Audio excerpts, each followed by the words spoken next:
10월의 아침은 언제나 이 아파트에 가장 먼저 도착했다.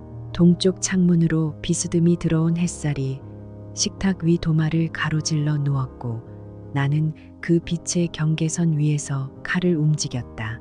브로콜리를 다듬는 손끝에 물기가 스쳤다. 차갑고 선명한 감촉이었다. 준혁의 도시락통은 파란색이었다. 뚜껑에 작은 흠집이 하나 있었는데 아이가 작년 소풍에서 넘어지며 생긴 것이었다. 나는 그 흠집을 손가락 끝으로 한 번 쓸고는 밥을 눌러 담았다. 민주는 식탁 맞은편에서 신문을 펼쳐 들고 있었다. 정확히는 펼쳐든 채로 읽지 않고 있었다. 종이가 미세하게 흔들리고 있었으니까 준혁이 가방을 메고 주방으로 뛰어 들어왔다.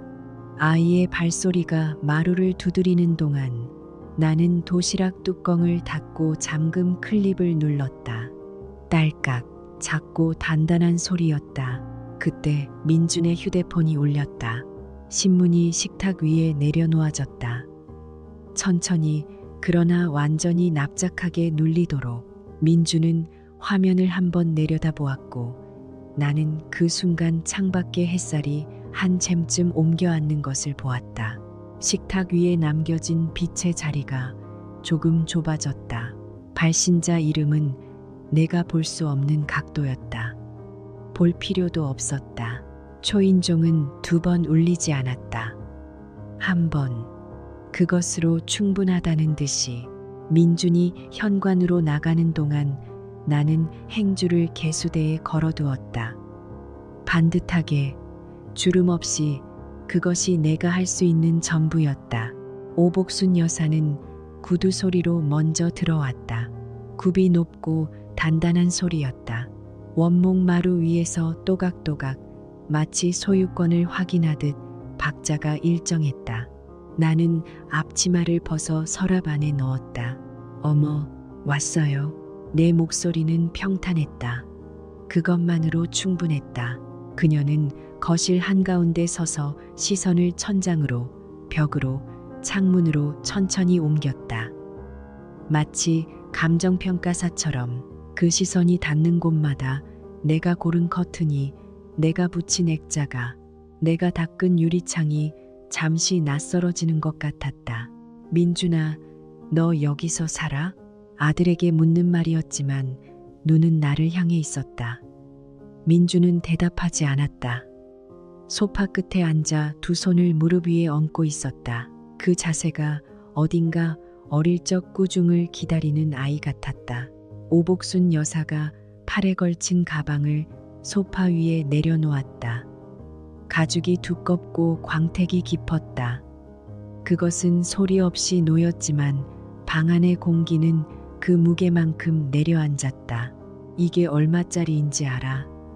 박 회장님이 지난주에 사줬어. 그녀는 가방 이야기를 하면서도 내 부엌 쪽을 바라보았다. 우리 민준이가 이런 데서 살아야 하냐. 진짜. 나는 찻잔을 꺼냈다. 손잡이를 먼저, 그 다음 받침을. 도자기가 도자기에 닿는 소리가 조용하고 정확하게 났다. 물은 이미 식어 있었다. 나는 새로 올렸다. 물이 끓는 동안 나는 찬장 맨 아래 칸을 열었다. 이사할 때 민준이 아무 말 없이 밀어 넣어 두었던 상자. 갈색 테이프가 세 겹으로 붙어 있었고 그 위에 매직으로 사진이라고 적혀 있었다. 글씨는 오복순의 것이었다. 나는 테이프를 뜯지 않고 한참 들여다보다가 결국 손톱으로 모서리부터 천천히 들어 올렸다. 앨범은 2권이었다.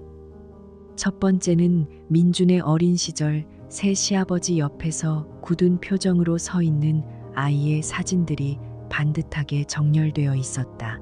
두 번째가 우리 결혼식 앨범이었다. 나는 페이지를 넘기다 손끝을 멈췄다. 하객들이 입장하는 장면을 찍은 사진 한 장. 화면 가장자리 초점 바깥에 한 남자가 서 있었다. 헐렁한 회색 양복, 주머니에 찌그러진 손.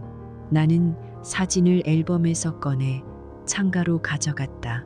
오후의 빛이 비스듬하게 들어와 그 얼굴을 선명하게 드러냈다. 기억이 먼저 왔다. 냄새처럼. 결혼식장 입구였다.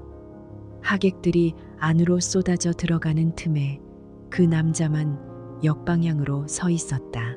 드레스 자락을 들고 계단을 오르던 내 앞에 그가 나타났을 때 그는 아무것도 요구하지 않았다. 그저 작고 낡은 명함 한 장을 내 손에 쥐어 주었다. 명함 가장자리가 닳아 있었다. 오래 지갑에 넣어두었다가 꺼낸 것처럼. 우리 아들 잘 부탁합니다. 목소리는 낮고 건조했다.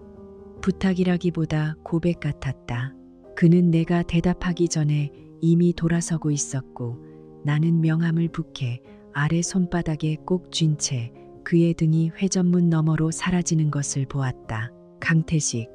전화번호 하나. 나는 그 명함을 오복순에게 보여준 적이 없었다. 민준에게도. 창밖에서 바람이 지나갔다. 사진 속 남자의 얼굴은 여전히 초점 바깥에 있었지만 나는 그 흐릿함이 실수가 아니라는 것을 이제는 알고 있었다. 명함은 지갑 안쪽 칸에 넣어두었다. 카드들 뒤에 영수증 한 장 아래에. 꺼내지도 않고 버리지도 않은 채로 2달이 지났다. 그날은 민준이 출장을 간 화요일이었다. 나는 아파트 베란다에서 식어가는 커피잔을 두 손으로 감싸고 있었다. 잔 바닥의 온기가 손바닥을 통해 빠져나가는 속도가 유난히 느리게 느껴지던 오후였다. 나는 지갑을 꺼냈다. 명함을 꺼냈다.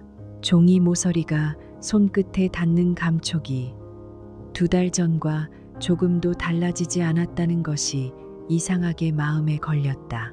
전화를 걸었다. 2번의 신호음 뒤에 목소리가 들렸다. 낮고 거칠었지만 서두르지 않는 목소리였다. 나는 내가 누구인지 말했다.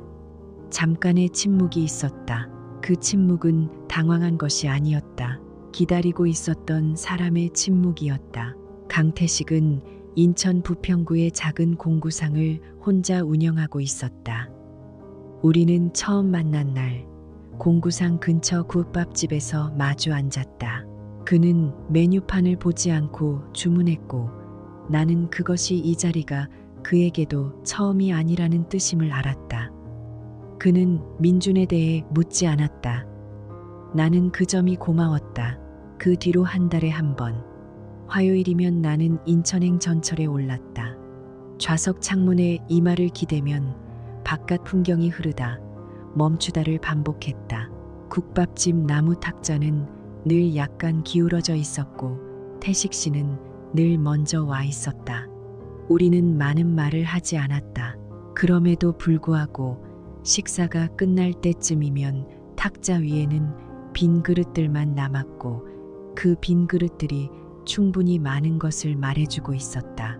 빈 그릇들이 말해주던 것들을 나는 집으로 가져오지 않았다. 그것은 인천 국밥집의 기울어진 탁자 위에 두고 오는 것이었다. 시어머니가 처음 마트 얘기를 꺼낸 것은 어느 일요일 오후 거실 소파에 비스듬히 앉아 손톱을 다듬던 중이었다. 줄이 긁히는 소리가 거실 전체에 얇게 깔렸다. 나는 주방에서 나무를 묻히고 있었다. 수진아, 그 마트 일 언제까지 할 거야? 문장 끝에 물음표가 없었다. 나는 손에 쥔 나물줄기를 그대로 쥔 채 대답하지 않았다. 박 사장 알지? 거기 며느리도 일하다가 우리 동네 온 다음엔 딱 접었어. 체면이라는 게 있잖아. 민준이 얼굴도 있고. 손톱줄 소리가 멈췄다. 나는 나무를 한 번 더 뒤적였다. 참기름 냄새가 공기 위로 번졌다. 사흘 뒤 시어머니는 민준과 함께 자동차 대리점에서 돌아왔다. 민준의 얼굴에는 아이처럼 들뜬 기색이 역력했고 시어머니는 소파에 앉아 차키를 탁자 위에 내려놓으며 말했다. 어머니가 해준 거야. 대중교통으로 다니면 피곤하잖아. 그날 밤 민준은 내 어깨를 두드리며 말했다. 어머니가 다 우리 잘 되라고 하는 거야. 마트도 차도 당신이 너무 예민한 거야. 나는 아무 말도 하지 않았다. 창밖에 가로등 불빛이 유리창에 반사되어 방 안 천장 위로 길고 희미한 선 하나를 그었다가 사라졌다. 차키는 탁자 위에 그대로 있었다. 내 이름은 그 어디에도 없었다. 차키는 탁자 위에 그대로 있었다. 내 이름은 그 어디에도 없었다. 그날 밤 나는 오래도록 잠들지 못했다. 천장의 희미한 선이 사라진 자리에는 아무것도 없었고 나는 그 아무것도 없음을 눈을 뜬 채로 바라보았다. 다음 날 아침 오복순 여사는 일찍부터 부엌을 장악했다. 국 끓이는 소리가 복도 끝까지 밀려왔고 나는 세면을 마치고 방에서 나오다 그 소리에 발을 멈추었다. 민준의 방문이 반쯤 열려 있었다. 어머니의 목소리가 그 틈새로 새어나왔다. 내 친아버지 말이야. 그 사람이 사업을 말아먹어서 우리가 길바닥에 나앉을 뻔했어. 내가 너 먹여 살리려고 얼마나 고생을 했는지 알아? 그 쓰레기 같은 인간 때문에. 나는 복도 벽에 등을 붙이고 섰다. 벽에 차가운 감촉이 등을 타고 어깨까지 올라왔다. 태식 어르신의 목소리가 떠올랐다. 조용하고 낮은 목소리로 그분은 내게 말씀하셨다. 이혼을 요구한 건 자기가 아니었다고.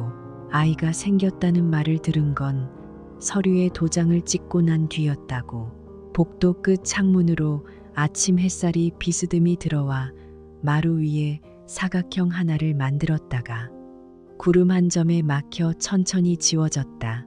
나는 손을 가만히 내려다 보았다. 손가락이 서로를 단단히 감싸쥐고 있었다. 나는 그것을 천천히 소리 없이 풀었다. 나는 손을 가만히 내려다 보았다. 손가락이 서로를 단단히 감싸쥐고 있었다. 나는 그것을 천천히 소리 없이 풀었다. 그날 밤 비가 내렸다. 처마 끝에서 물이 떨어지는 소리를 듣고 있었다. 규칙적이고 차갑고 멈추지 않는 소리. 준혁은 내 무릎 위에서 잠들어 있었고 나는 아이의 등에 손을 얹은 채 텔레비전 화면만 바라보고 있었다. 화면 속 사람들이 무언가를 웃고 있었지만 소리는 꺼져 있었다. 전화가 울렸다. 모르는 번호였다. 나는 아이를 깨우지 않으려고 소파 등받이에 조심스럽게 기대어 놓고 부엌으로 걸어 나갔다. 타일 바닥이 발바닥에 차가웠다. 수화기 너머의 목소리는 짧고 단조로웠다. 한강대교 인근 오토바이 중앙선 침범. 현장에서 나는 전화를 끊고 창문 쪽으로 고개를 돌렸다. 유리에 빗물이 흘러내리고 있었다. 가로등 불빛이 물줄기를 따라 길게 번지며 형체 없이 녹아내렸다. 병원 복도는 형광등이 너무 밝았다. 흰 천장, 흰 바닥, 흰 커튼. 그 안에서 오복수는 바닥에 주저앉아 소리를 질렀다. 울음인지 비명인지 구분되지 않는 소리였다. 사람들이 그녀의 양팔을 붙잡았고 그녀는 그 손들을 뿌리치며 나를 향해 고개를 돌렸다. 네가 남편 관리를 못해서 이렇게 된 거야. 네가. 나는 준혁을 안고 있었다. 아이는 잠에서 깨어 내 목을 두 팔로 감싸고 있었고 나는 그 작은 팔의 무게를 느끼며 복도 끝 어딘가를 바라보았다. 형광등 하나가 미세하게 깜빡이고 있었다.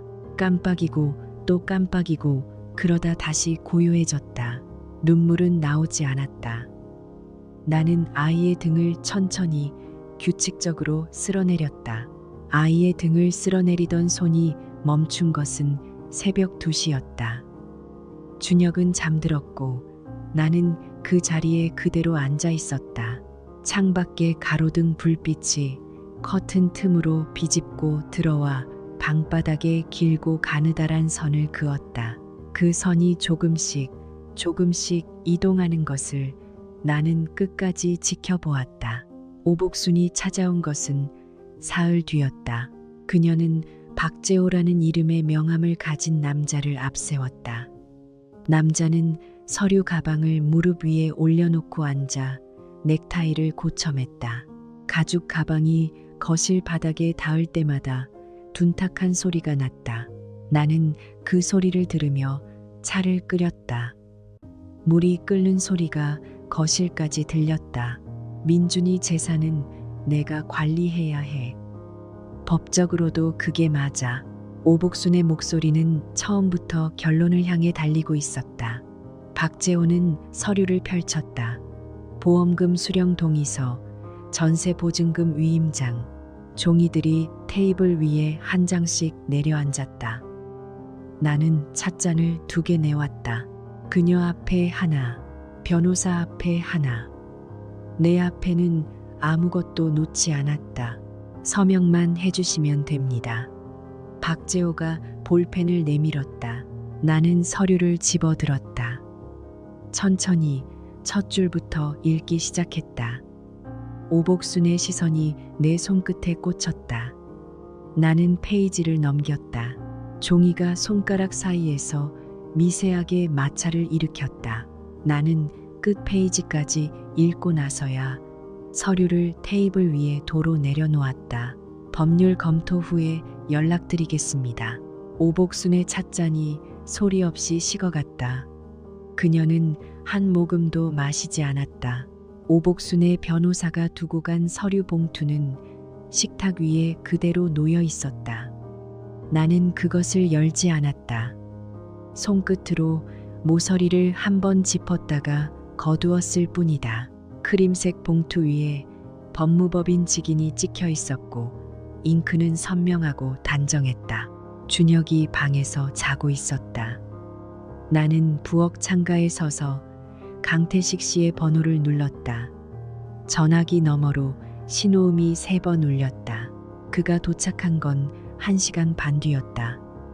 늦가을 바람에 코트깃이 올라가 있었고 그는 현관에서 신발을 벗으며 아무 말도 하지 않았다. 내가 서류 봉투를 내밀자 그는 안경을 꺼내 쓰고 천천히 읽었다. 2장, 3장. 마지막 장을 덮을 때 그의 손가락이 잠시 멈추었다. 변호사는 내가 구한다. 그것뿐이었다. 나는 고개를 끄덕였다. 잠에서 깬 준혁이 거실로 나왔다. 잠옷바람에 머리카락이 한쪽으로 눌려 있었다. 아이는 낯선 남자를 보고 내 옆에 바짝 붙어 섰다. 강태식 씨가 무릎을 꿇었다. 60이 넘은 남자가 차가운 마루 위에 무릎을 꿇고 준혁과 눈을 맞추었다. 나는 네 할아버지야. 준혁이 그의 얼굴을 한참 들여다보았다. 그러고는 작고 둥근 손으로 그의 손등을 덮었다. 진짜 할아버지? 강태식 씨의 눈가에 무언가 고였다. 그는 대답하지 않았다. 다만 준혁의 손 위에 자신의 손을 포개었고 마루 위의 그림자가 둘을 함께 감쌌다. 강태식 씨의 공구상 창고는 쇠 냄새와 오래된 종이 냄새가 뒤섞인 곳이었다. 그가 입원 준비를 한다는 말을 듣고 내가 먼저 자청했다. 창고 정리 정도는 내가 할 수 있다고. 선반 위의 공구들을 하나씩 꺼내 닫고 분류하는 동안 창고 안은 쇳소리와 먼지 냄새만이 가득했다. 맨 안쪽 선반, 낡은 공구 상자들 뒤에 밀려있던 서류 봉투 하나가 손끝에 걸렸다. 두꺼운 황갈색 봉투였다.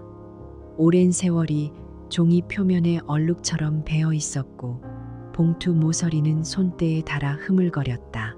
나는 봉투를 바닥에 내려놓고 무릎을 꿇었다. 안에서 나온 것들을 하나씩 창고 바닥에 펼쳤다.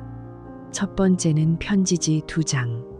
1993년 11월이라는 날짜가 찍혀 있었고 오복순이라는 이름이 끝에 적혀 있었다. 볼펜 자국이 군데군데 눌려 있었다. 이혼을 요구하는 내용이었다.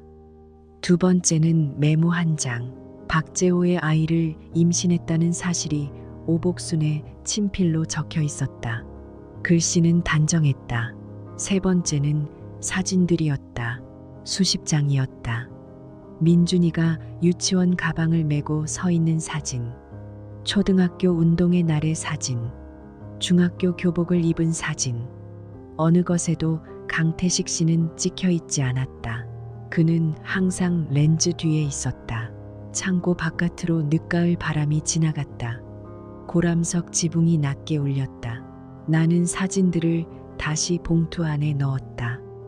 천천히 한 장씩 봉투를 창고 선반 위에 올려두고 나왔을 때 바깥은 이미 어스름이 내려앉아 있었다.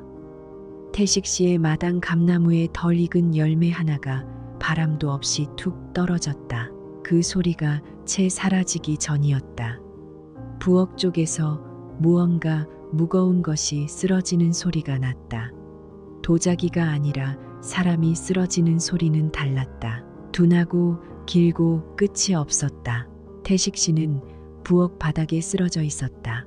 식탁 모서리를 잡으려 했는지 의자 하나가 함께 넘어져 있었고 그의 손은 차가운 타일 위에 펼쳐진 채였다.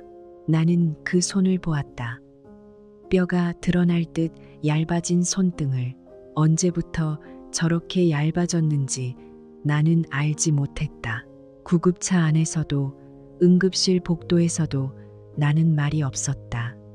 형광등 빛이 흰 바닥에 납작하게 누워 있었다. 의사가 보호자를 찾았고 나는 그 앞에 섰다. 1년 전부터 간암 말기 진단을 받으셨는데요. 치료를 계속 거부하셨습니다. 복도 끝 어딘가에서 카트 바퀴 구르는 소리가 났다. 나는 그 소리가 완전히 멀어질 때까지 아무것도 듣지 못했다. 병실 문을 열었을 때 태식 씨는 눈을 뜨고 있었다. 창밖에 가로등 불빛이 그의 이마 위에 비스듬히 걸려 있었다. 나는 침대 옆에 섰다. 그리고 입을 열었다. 왜 저한테 말 안 하셨어요? 말이 아니라 돌멩이 같은 것이 나왔다. 목구멍을 긁고 나온 것. 태식 씨는 천장을 보다가 천천히 나를 향해 고개를 돌렸다. 그리고 웃었다. 힘이 없어서 오히려 더 선명한 웃음이었다. 네가 또 짐질까봐. 나는 그의 손 옆에 내 손을 내려놓았다. 잡지 않았다. 다만 놓았다. 차가운 침대 난간이 손등에 닿았고 나는 그 차가움을 그대로 두었다. 태식이 퇴원한 날은 강바람이 유독 잔잔했다. 우리는 아무 약속도 하지 않았는데 셋이 함께 강변 순댓국집 앞에 서 있었다. 태식이 먼저 문을 열었고 낡은 나무 문이 삐걱이는 소리를 냈다. 준혁이 그 뒤를 따랐고 나는 마지막으로 들어서며 문이 닫히는 소리를 등으로 들었다. 국물이 끓는 소리가 났고 고르게 호란을 채웠다. 태식은 창가 자리를 골랐다. 강이 보이는 쪽이었다. 그는 준혁에게 깍두기를 덜어주면서 아무렇지 않은 얼굴로 많이 먹으라고 했고 준혁은 숟가락을 들기 전에 잠깐 태식의 손을 바라보았다. 나는 그 시선을 못 본 척 국그릇에 시선을 내렸다. 밥이 반쯤 줄었을 때 태식이 품 안에서 무언가를 꺼냈다. 낡은 가죽 밴드 시계였다. 유리가 미세하게 긁혀 있었고 숫자판 가장자리가 바랬다. 그는 준혁의 손목을 가만히 잡아 시계를 채워주었다. 버클을 잠그는 손이 느렸다. 한 칸, 두 칸. 할아버지 대신 엄마 지켜줘라. 준혁이 고개를 끄덕였다. 12살짜리가 고개를 끄덕이는 방식이 아니었다. 나는 웃었다. 입꼬리를 올렸고 숟가락을 들었고 국물을 한 모금 마셨다. 뜨거웠다. 화장실은 홀 맨 안쪽이었다. 문을 잠그고 나서 나는 세면대 가장자리를 두 손으로 짚었다. 수도꼭지에서 물이 한 방울 떨어졌다. 타일 위에 번지는 물 자국을 나는 한참 내려다보았다. 거울 속 내 얼굴은 조명 아래서 아무 표정이 없었다. 나는 수도꼭지를 틀었다. 찬물이 손등 위로 흘렀고 나는 그 물이 배수구로 사라질 때까지 손을 거두지 않았다. 찬물은 오래도록 손등 위를 흘렀다. 배수구로 사라진 것이 물만은 아니었을 것이다. 태식 씨가 눈을 감은 것은 호스피스 입원 후 12번째 목요일 새벽이었다. 간호사에게서 전화가 왔을 때 창밖은 아직 어두웠고 준혁의 방문 틈새로 새어나오는 야간 등 불빛만이 복도 바닥에 가늘게 누워 있었다. 나는 수화기를 내려놓고 잠시 그 불빛을 바라보았다. 슬리퍼를 꺼내 신고 코트를 걸치고 지갑을 집었다. 그것이 전부였다. 영안실 냉기는 복도 끝에서부터 시작되었다. 형광등 아래 태식 씨의 얼굴은 오래된 목판화처럼 고요했다. 나는 그 옆에 앉아 손을 잡았다. 이미 온기가 빠져나간 손이었다. 손가락 마디 위에 굳은 살이 박혀 있었다. 공구상을 30년 넘게 운영한 사람의 손. 나는 그 굳은 살 위에 엄지손가락을 가만히 올려두었다가 천천히 거두었다. 49제가 끝난 뒤 법무사 사무실에서 유언장을 확인했다. 종이는 오래된 서류 특유의 냄새를 풍겼다. 묵은 먼지와 잉크가 섞인 시간의 냄새. 공구상 건물과 예금 2억 원. 수익자란에 적힌 이름은 이수진이었다. 법무사가 서류를 넘길 때마다 종이 모서리가 형광등 빛을 받아 희게 번쩍였다. 나는 그 돈으로 경기도 외곽의 작은 빌라를 샀다. 2층 끝 호실, 남향이라 오전 내내 볕이 들었다. 이사 첫날 준혁은 빈 방 한가운데 서서 "엄마, 여기 우리 집이야?" 하고 물었다. 나는 "네" 라고 대답하는 대신 창문을 열었다. 바람이 커튼 자락을 들어 올렸다가 놓았다. 흰 천이 한 번 크게 부풀었다가 조용히 가라앉았다. 커튼이 가라앉은 자리에 새 집의 고요함이 내려앉았다. 준혁이 자기 방에서 책가방을 풀고 있었고 나는 부엌 창가에 서서 아직 박스를 다 풀지 못한 찻잔 하나를 두 손으로 감쌌다. 도자기 표면이 차가웠다. 아직 이 집의 온기가 그릇 속까지는 스며들지 않은 것이었다. 초인종이 울린 것은 그날 저녁 6시였다. 문을 열기 전에 나는 이미 알았다. 구두굽이 현관 타일을 두드리는 소리가 특유의 리듬을 갖고 있었다. 짧고 단호하고 기다림을 모르는 박자. 오복수는 검은 코트를 입고 서 있었다. 그 뒤에 낯선 남자가 한 발 물러서서 서류 봉투를 옆구리에 끼고 있었다. 넥타이가 너무 반듯하게 매여 있어서 오히려 어색했다. "들어오세요." 내가 먼저 말했다. 그녀는 거실 한가운데 서서 새 집을 훑었다. 시선이 벽을 타고 천장으로 올라갔다가 바닥으로 내려왔다. 마치 평수를 재는 것 같았다. "그 늙은이 재산이 어디서 나온 줄 알아? 내 전 남편 거야. 그 사람이 일군 거라고. 법적으로 따지면 내 아들 몫이고 내 손자 몫이야." 목소리는 낮고 건조했다. 뒤에 선 남자가 서류 봉투를 탁자 위에 내려놓았다. 봉투 모서리가 탁자면에 닿는 소리가 생각보다 크게 울렸다. 나는 부엌으로 걸어가 주전자를 올렸다. 물이 끓기 시작하면서 뚜껑이 미세하게 떨렸다. "차 드릴까요?" 그것은 질문이 아니었다. 오복순이 돌아간 자리에는 법률 서류 한 뭉치와 식어버린 찻잔만 남았다. 나는 그것을 치우지 않았다. 다만 창문을 열어 오후의 찬 공기가 방 안을 한번 훑고 지나가게 두었다. 태식 씨의 서류 봉투는 침대 밑 납작한 철제 상자 안에 있었다. 자물쇠를 열자 경첩이 낮고 건조한 소리를 냈다. 봉투 안의 종이들은 오래되어 모서리가 바스러질 듯 얇았지만 활자는 선명했다. 1993년 6월 협의 이혼 신청서, 위자료 수령 확인서, 그리고 박재호 명의의 통장 사본 2장. 나는 서류들을 날짜 순서대로 나란히 펼쳐 식탁 위에 올려놓고 각각의 가장자리를 손끝으로 가지런히 맞추었다. 종이와 종이 사이의 마찰음이 조용한 집안에서 유독 또렷하게 들렸다. 다음 날 이른 아침, 나는 경기도 광주로 향했다. 태식 씨가 생전에 한 번 언급했던 이름, 이말순 할머니. 1993년 당시 오복순의 아랫집에 살았던 사람. 그녀는 지금도 같은 읍내 요양원에 있다고 했다. 요양원 복도는 소독약 냄새와 낡은 리놀륨 바닥이 뒤섞인 공간이었다. 나는 이말순 할머니의 방문 앞에서 잠시 멈추었다. 손에는 작은 과일 바구니가 들려 있었고 그 안에 녹음기 하나가 조심스럽게 묻혀 있었다. 이말순 할머니의 방문은 안쪽에서 잠겨 있었다.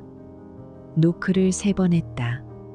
복도 끝 어딘가에서 TV 소리가 흘러나왔고 그 소리는 리놀륨 바닥을 타고 낮고 납작하게 번졌다. 할머니를 만나고 나오는데 1시간이 걸렸다. 과일 바구니는 방 안 창가 선반 위에 그대로 놓여 있었다. 나는 복도를 걸어 나오면서 외투 안주머니를 한번 짚었다. 녹음기의 각진 모서리가 손끝에 닿았다. 주차장에 세워둔 차 안은 차가웠다. 히터를 켜지 않은 채 한동안 앉아 있었다. 유리창 바깥으로 요양원 담장이 회색으로 이어졌고 담 위에 올라앉은 비둘기 한 마리가 깃털을 부풀린 채 꼼짝도 하지 않았다. 핸드폰을 꺼냈다. 오복순의 번호를 눌렀다. 신호가 2번 갔다. 어머니, 저예요. 목소리는 낮고 고르게 나왔다. 나는 앞 유리 너머 담장을 바라보며 계속했다.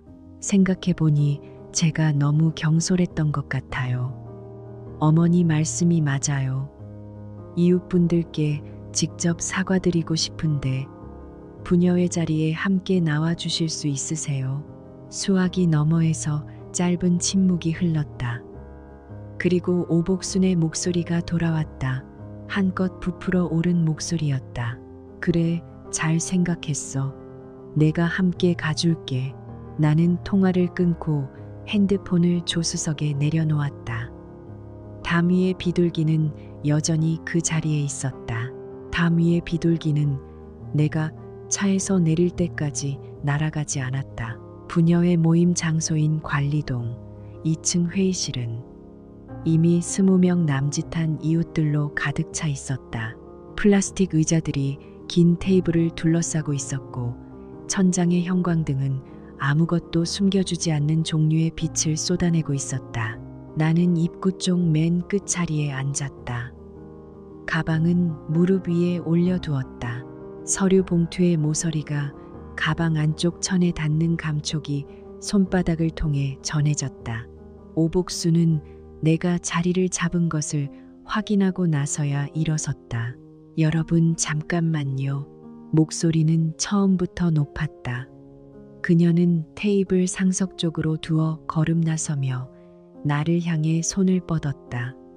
손가락이 나를 가리켰다.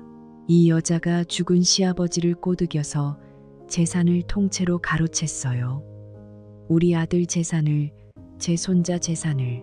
회의실 안의 소음이 일시에 가라앉았다. 누군가의 종이컵이 테이블 위에 내려놓아지는 소리만 또렷하게 들렸다. 나는 오복순을 바라보았다. 그 시선을 거두지 않은 채로 천천히 가방의 지퍼를 열었다. 손끝이 봉투의 종이 표면을 스쳤다. 차갑고 매끄러웠다.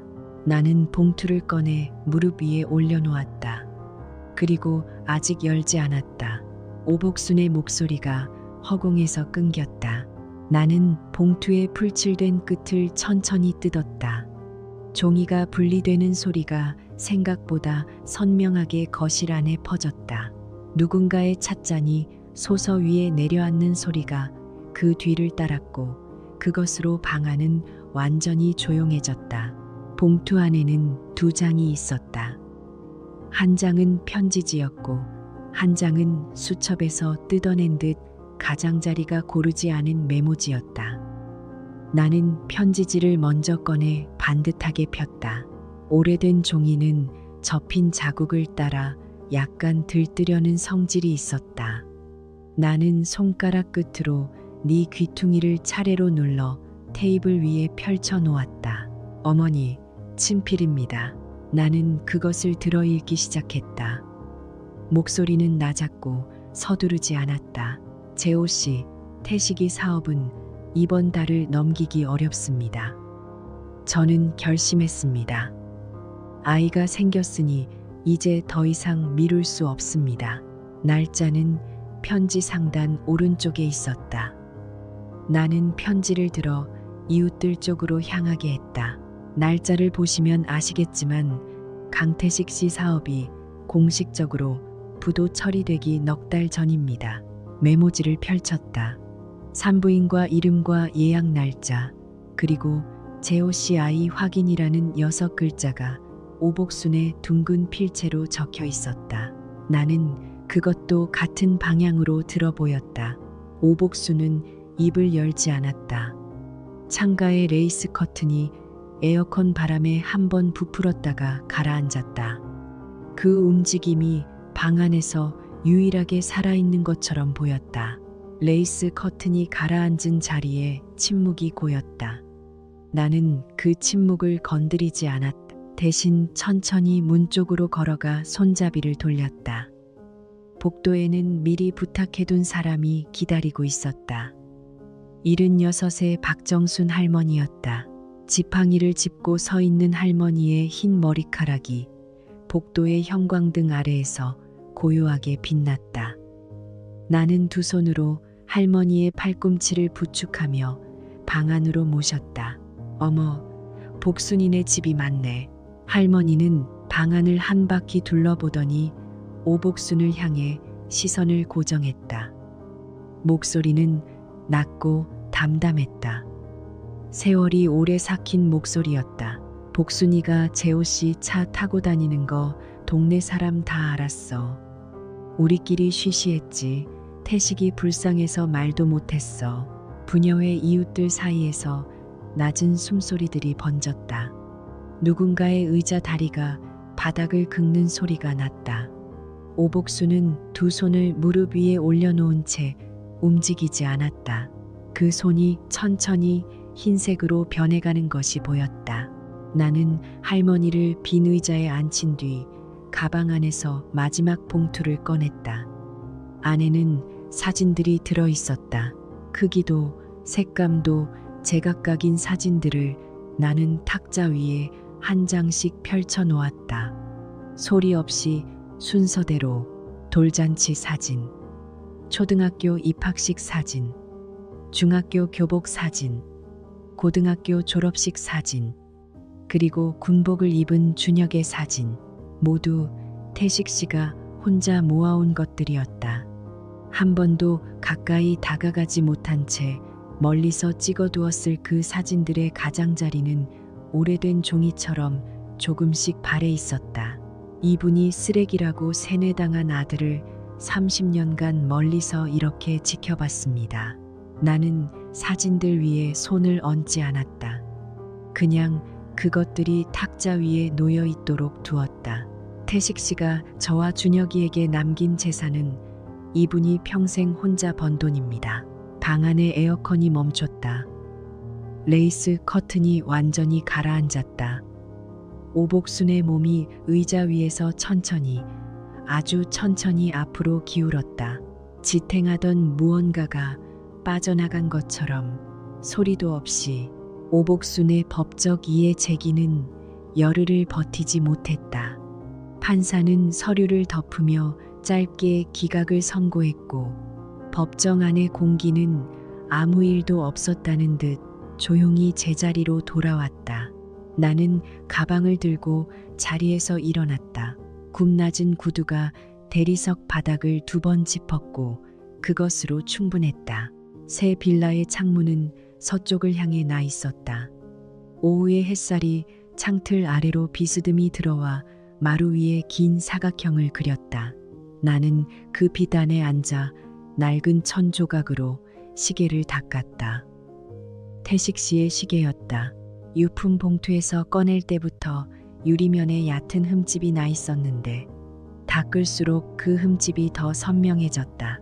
나는 닦는 것을 멈추지 않았다. 준혁이 내 옆에 무릎을 꿇고 앉아 시계를 들여다보았다. 9살짜리 손가락이 유리면 위를 가만히 짚었다. 할아버지한테 잘 살겠다고 인사하자. 내 목소리는 생각보다 낮고 고른 곳에 있었다. 준혁이 창밖으로 고개를 돌렸다. 서쪽 하늘은 아직 환했다. 아이가 천천히 손을 들어 올려 그 빛을 향해 흔들었다. 작고 진지한 손이었다. 나는 시계를 무릎 위에 내려놓고 창밖을 바라보았다. 볕이 마루 위에서 조금씩 길어지고 있었다. 내 입가에 무언가가 번졌다. 오래되어 굳어버린 것이 천천히 풀리는 것처럼 소리도 없이